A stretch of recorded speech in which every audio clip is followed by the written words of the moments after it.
All right, you're welcome. It's still a very special Monday here on Hello Nigeria. And of course, like we teased earlier on, we have a special guest with us in the studio. He's the one and only animated presenter, CNN's foremost international business correspondent and anchor of Quest Means Business. Today, he means business on Hello Nigeria, and it's our pleasure to have Richard Quest with us on the show. Thank you very much for coming. And I'm delighted, delighted to be here. Nice to have you in Hello Nigeria, Yes, Richard. indeed. The first question is, what brings you to Nigeria, and is this your first time in Nigeria? No, it's not my first time, but I haven't been here as often as I'd like to have been here. And that was one of the reasons why we decided that we had to come here and do Quest Means Business, which we're doing 2 editions of Quest Means Business on Thursday and Friday. But the reason we decided, the reason was because when I went around the world in low cost last year, and we did 10 countries, 9 airlines, 10 countries, 9 airlines, 8 days, we didn't come to Africa. And a lot of people tweeted to me that clearly I was anti-African, that there was a reason why we hadn't come. The reason we didn't come to Africa was because you couldn't get in and out on a low cost easily on a low cost carrier. We could just about do it if we tortured the schedule, and we didn't have the time to do it. So I decided, okay, the first opportunity I get, I'm going to come back to Africa, and we're going to do the program from here, and we're going to do it properly. Amazing. Fantastic. So is Nigeria, Lagos to be specific, your first stop in Africa? It's the only place I'm coming to. We're doing the whole thing from Lagos. Again, you know, one would like to go elsewhere. One would certainly like to go and visit the neighbouring country, just haven't got the time. Yes. And even within Nigeria, there's enough to cover and there's enough to talk about in Lagos that you don't. That we want to focus. It's a city of about 20 million people, so... Only. Yes. Yes, Just Lagos. just Lagos. Great. All right, fantastic. We're really glad you're here. We're I'm very excited pleased. that I'm you've delighted chosen to be here. Lagos to be here for the first time. Now, we know that, I mean, a lot of people watch Quest Means Business, and a lot of people have spoken about how you transformed, as it were, the way business is presented. Usually it's very formal, very stiff, but you brought something different, a pizzazz. Now, apart from Quest Means Business, you also do other shows as well. Yeah, well, How do you we've combine? created a new one called Quest Express, Yes. which is at 5 p.m. Nigeria time or Lagos time. Yeah. And Quest Express, the idea was a market show. So it comes live from the New York Stock Exchange every day. It's half an hour. And the idea there was the opposite of Quest Means Business, which is the definitive word on how you earn and spend your money. But Quest Express, as the name suggests, is a short jolt of business news. The best phrase we use to describe it, it gets the job done. And we're also going to be presenting that one as well on Thursday and Friday from Nigeria. Now, you have a degree in law from Leeds. I'm sure a lot of people they'll expect you to have a degree in finance or something. And then you're a foremost aviation correspondent. I remember your coverage of the MH17 disappearance. You're also the host of Quest Means Business. How do you manage to juggle all of this together?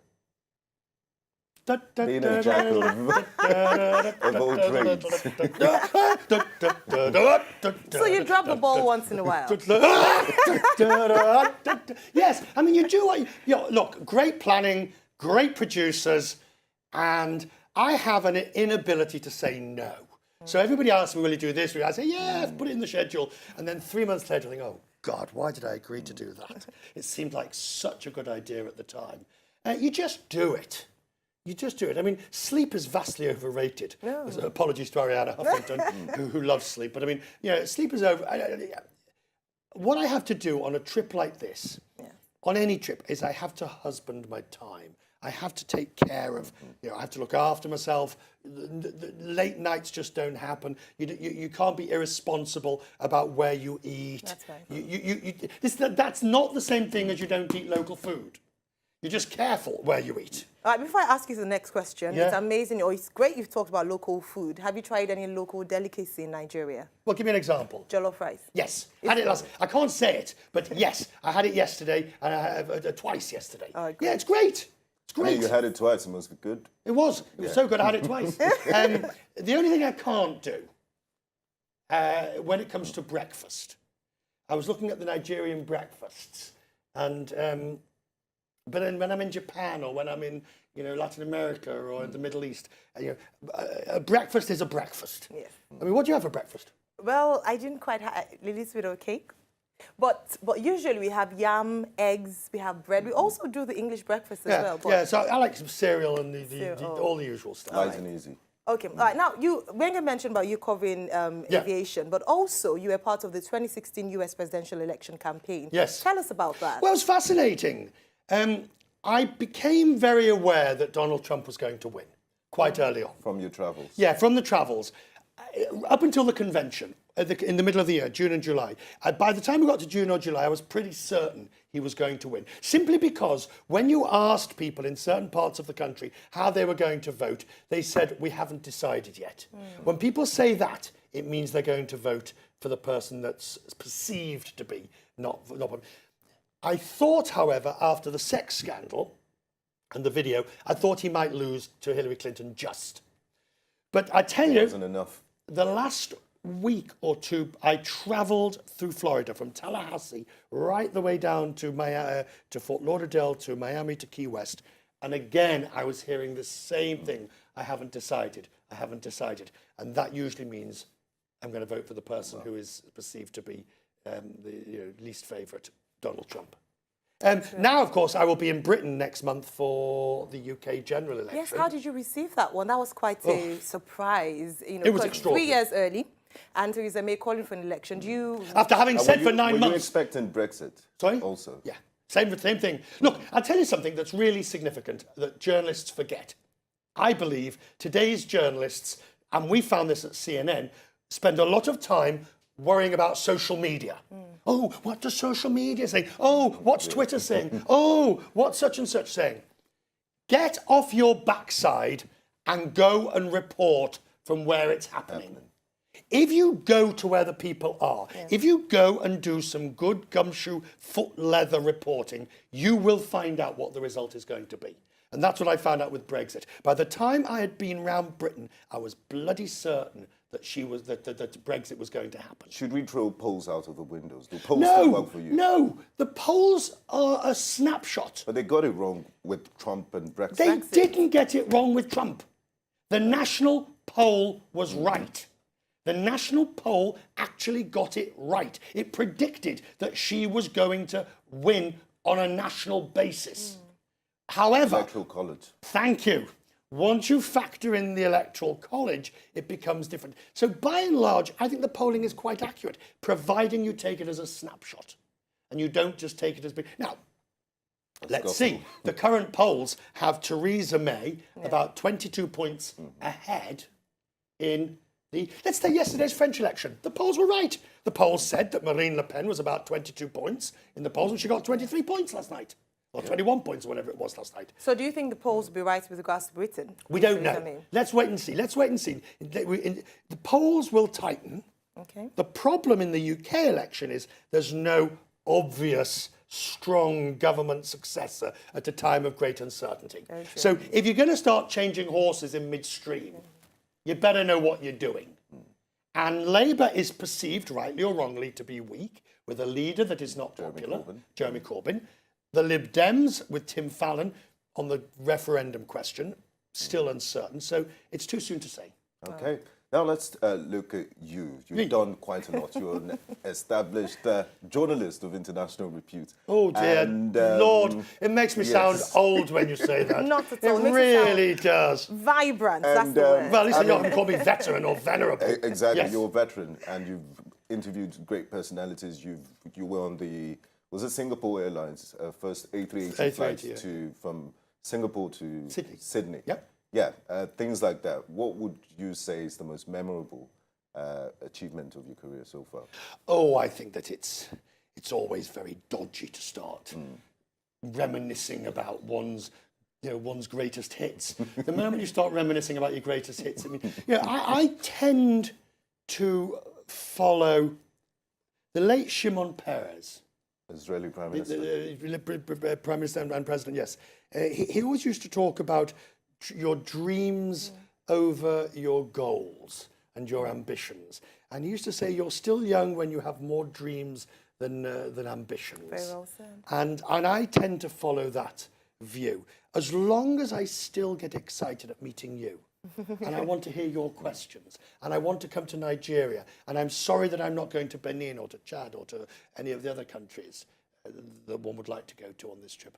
As long as I still, you know, for me, the best words in the world are cabin crew, doors to automatic on the plane. Doesn't it get a bit No, tiring because sometimes? the moment you hear them say cabin crew, doors to automatic, it means the doors are closed, the passengers are on board, we're on our way.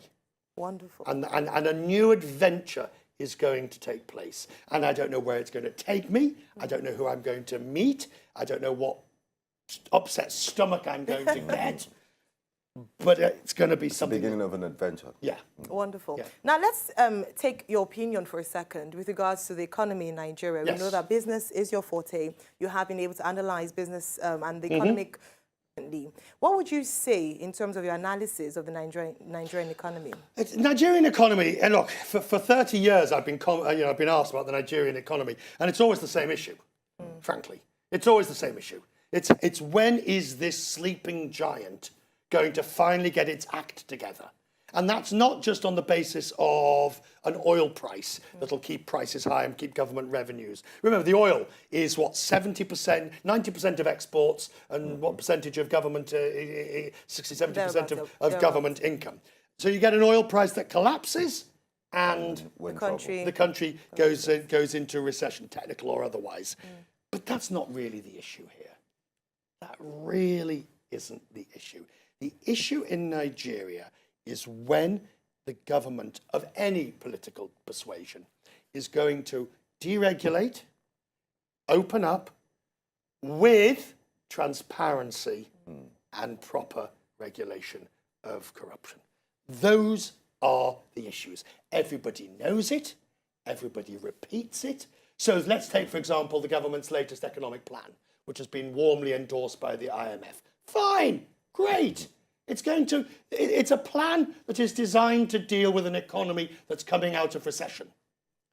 But when I read in yesterday's newspaper about the roads in Apapa, or when I read about 43, how much was it found in the apartment? 30 billion naira. In the apartment. $48 million. Yes. About Was it $50 dollars? Million dollars, yes. Dollars. When you read about that, and then the chief of security says, well, actually, it was money that we were using for covert operations. But nobody knew about it. When you read those sorts of stories, then you have to start to say, well, hang on a second. It's fine to have 4G phones, and it's fine to have a computer with everybody, and it's fine to have, but sometimes you're putting the cart before the horse. And that's the reality. When you've got a port that is gridlocked, when you've got an airline that has to close down and be rescued by the government, when you don't have a low-cost carrier that can take you from one side of the country to the other and back again, and take you to... And this is an African issue, by the way. This isn't a Nigerian question. You know, a serious question needs to be asked. Why was EasyJet able to form in Europe and Ryanair? Air Asia. JetBlue. In Latin America, you have Gol, you have Azul. So all these other parts of the world have recognized the importance of a thriving aviation sector that is going to allow cheap and easy travel between the countries. Africa... Richard, sorry to interrupt. Go on, please interrupt. We have brilliant, I'm sure we have brilliant Nigerians everywhere in the world. Here in Nigeria too, we have amazing human resources.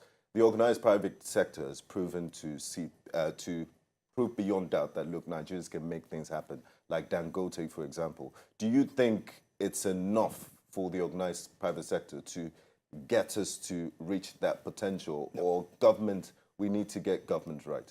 No, of course it's not enough. Of course it's not. Because what you end up happening there is the organised private sector succeeding in spite of government rather than because of government. Government has not created an environment, an enabling environment. But that's not just about regulation and laws. That's about providing roads so that the ports aren't basic amenities. That's providing a taxation regime that facilitates. Now, this is not the same thing as the Wild West. People always confuse the two. People always think, oh, well, you're talking about deregulation. Let them go off to the races. That's not what I'm talking about at all. I'm talking about an environment that fosters investment, but real investment, not just investment because you've got oil. Like the Singaporean example. Singapore's one particular, it's on a small scale. You've got how many, the population of Nigeria is what, 100 and... About 200 million. 200 We're million. due for census next year. 200 million people. You've got oil, large oil reserves. You've got a highly educated, highly mobile, highly articulate population. You've got a vibrant democracy. A young population as well. A young population. Yes. A democracy that is the envy of Africa in the way in which you had the transition of power 2 years ago. I mean, absolute envy of other. So now you've just got to get the foot off the throat of business. Do you think it's possible? We're out of the recession. Do you think? Oh, forget the recession. Possible? Forget the recession. We're leaving it in the past. No. But do you think? I mean, you mentioned these fantastic things about Nigeria. You mentioned the fact that we are the envy of the African nations with regards to our democracy. You've mentioned the fact that we have human population, one of the best resources anywhere in the world. What is our problem? And do you think we could possibly never go back to where we're coming from again? Forget the recession. That was a temporary blip on the back of an oil price, all right? Oil gets back up to $60 a barrel, you'll be off to the races again. It's not going to get back to $60 in a barrel, or it'll at least hover around 50 to 55. So you better get used to a lower oil price environment for the foreseeable future. No, the reality is twofold. Nobody wants to say it. The reality is twofold. Please say it. Better regulation and bureaucracy, not more, but better, and corruption and transparency. Now, let's look at trends around the world. Go I mean, I'm sure you're one of those few people that have an insight into what will happen. It's almost like I don't have an insight. I can barely get a pair of clean socks out of the drawer in the morning. Yeah. So tell us, in terms of global trends, business-wise, where should we be looking at beyond oil? Beyond oil. The unknown is the United States. The ability of Donald Trump to get a tax reform package. The current stock market in the US is predicated on more deregulation, banking reform, and a tax reform. If he can't get those three, and he's already failed to get healthcare reform, if he can't get the others through, then that stock market, that Dow Jones at 21,000, well, it doesn't necessarily fall, but it looks a bit shaky. The next thing is Brexit and Europe. Yes. Okay, so let's say Macron wins the second round on May the 7th or whenever it is. Let's say Macron wins, 39-year-old market economist, president of France. 39. Amazing. I've got T-shirts older than him. but he does well. Okay. Now you turn to Africa, and let's look at South Africa. Now, all right, we can argue whether you're the largest economy in the world, in Africa, or they are. It goes backwards and forwards. But they are probably a more functioning economy. More stable economy. Well, they're more functioning. They're more developed. They're better integrated in that sense. But politically, I mean, for goodness sake. Jacob Zuma.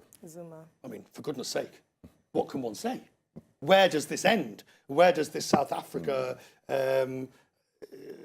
drama end up? So there's plenty of opportunity. So let's just take the world. All right. North Korea, God alone only knows what happens there, but deeply, deeply worrying. Syria and the Middle East, as it relates to Russia and the United States. Brexit, an oil price, an OPEC agreement to cut production, but at the same time, as shale oil in the US is boosting production as well. You're starting to see the lines of the economy all coming together. Is that a good thing? It's always been like that.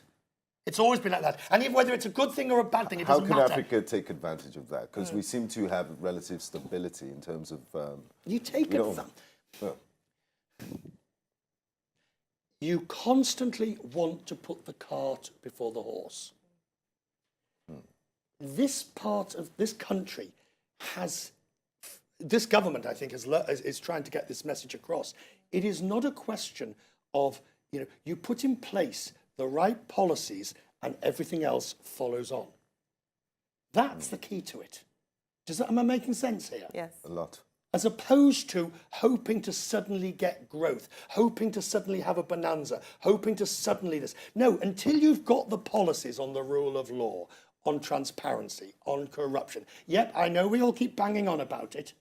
But until you don't find $43 million found in apartments that nobody knows who owns it, until you actually start investing in the infrastructure of the roads to the container ports, and you have an airline that operates, and you have an airport that works. This is the cart before the horse. But you're talking about, how can we take opportunities? How can we grow? How can we do this? How can we create that? How can we have more phones? How can we have more Solutions computers? You have Yeah. structures have to be in place for these things to work. Yes. Amazing. So we like to take things a bit light now. We have an interesting video of you up to your ice No, bucket challenge. this isn't and, fair. So many interesting things you're up to.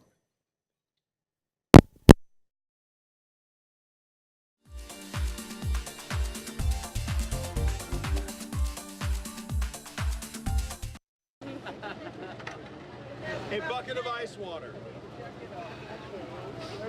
Just a little bit more water. No, it's okay. The microphone!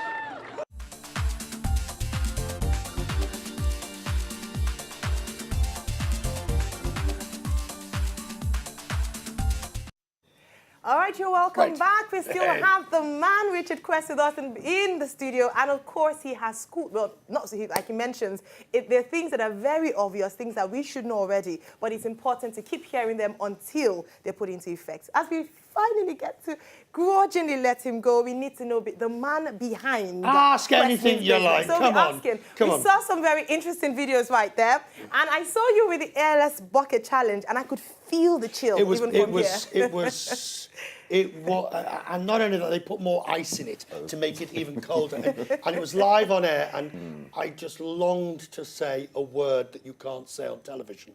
And it was horrific. I mean, it was horrible. Would you describe that as your most No. Challenging. Have you done it? challenging? What are your hobbies? Do you bungee jump? Have you done it? What's the wildest What's the thing you've most done? extreme thing you've done? Extreme. Oh, that's easy. Jumping out of a hot air balloon. Oh, wow. I mean, we're on a tandem jump, and that was terrifying. Absolutely terrifying. No, I don't really have many hobbies. I'm a gymaholic. Okay. You like to keep fit? I keep fit. So. You look fit. Well, that's very kind of you. That's very kind of you. I'd offer to do 10 push-ups, but it's too soon after breakfast. But no, I love to go to the gym. That's my. Right, so off screen you like going to the gym. Yeah. You like extreme sports. No. That was for a program. That was for a program.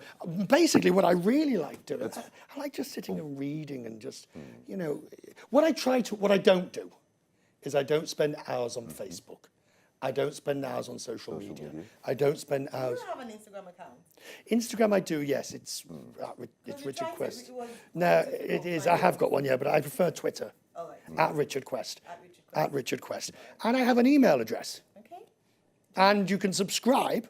You can subscribe to the Quest Means Business newsletter, which arrives at the end of the New York trading day. It's at cnnmoney.com/quest. It arrives at the end of the New York day before Europe. And the best part about it, it's got my email address, so you can write to me. Fantastic. So if you like his email address, he's already shared his Twitter handle. I'm sure many of you already engage with him on social media. But if you'd like to engage with him even further, then please let him know you're happy he came to Lagos, you're happy he came to Nigeria. Most importantly, that he came on Hello Nigeria on wazobia. It's been an absolute pleasure. And of course, yes, 259. Thank you very much. It's been an absolute pleasure. A real Wonderful. pleasure. Thank you so much. Thank you.